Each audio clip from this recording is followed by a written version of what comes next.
My father is very fair and very honest. Those are two things that just come up. It's never been a question. He's very ethical, and he cares about people. Jack always has a joke ready for almost every occasion. Jack is a man of action.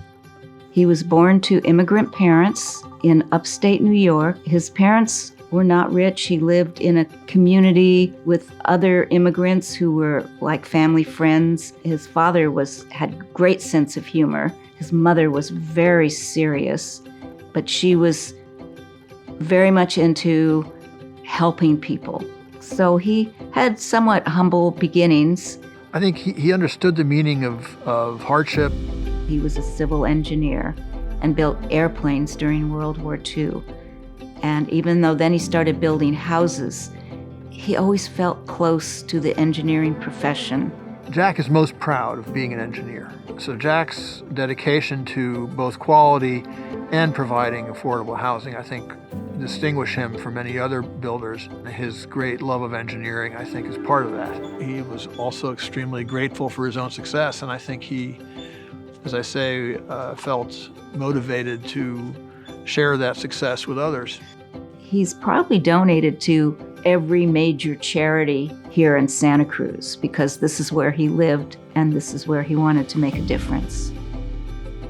So Jack's always been an extremely generous man. Jack has been crucial almost from the beginning of the campus. He was the first person to suggest that there should be an engineering department here, and he thought unless we have science and engineering, it will not be a balanced university. Jack had gone to the then Chancellor, Karl Piester, who, by the way, himself is an engineer, and said to him, Chancellor, I've been associated with this campus since the beginning.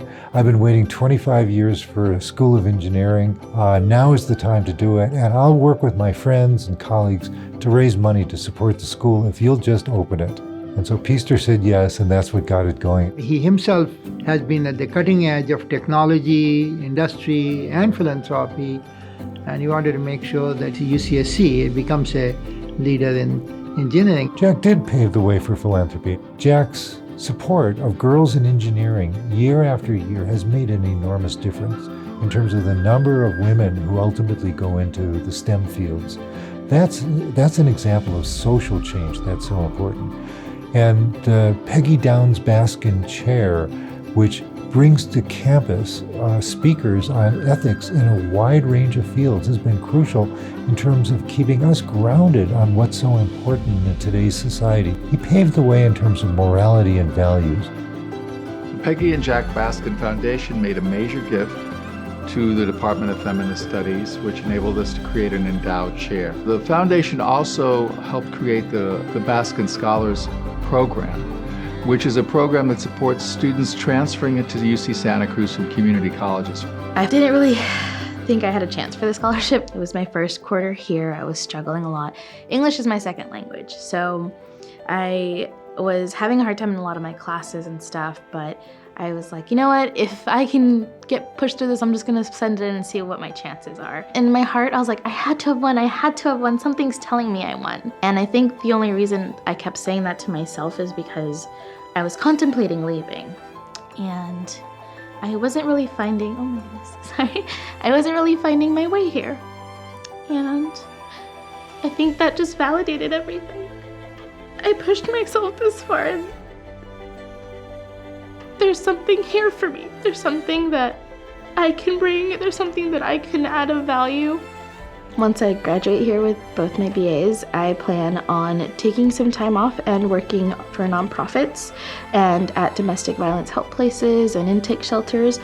Jack Baskin was a trustee of the foundation board for over 30 years, the longest that any trustee has been on the board. He provided amazing leadership and vision to the foundation. Jack doesn't just talk the talk, he walks the walk in terms of philanthropy. He really has given significant funding to the university, and I think it's because he really cares. He really cares about students, he really cares about the community. He was visionary enough to realize the impact that a University of California campus could have in our whole Monterey Bay Area.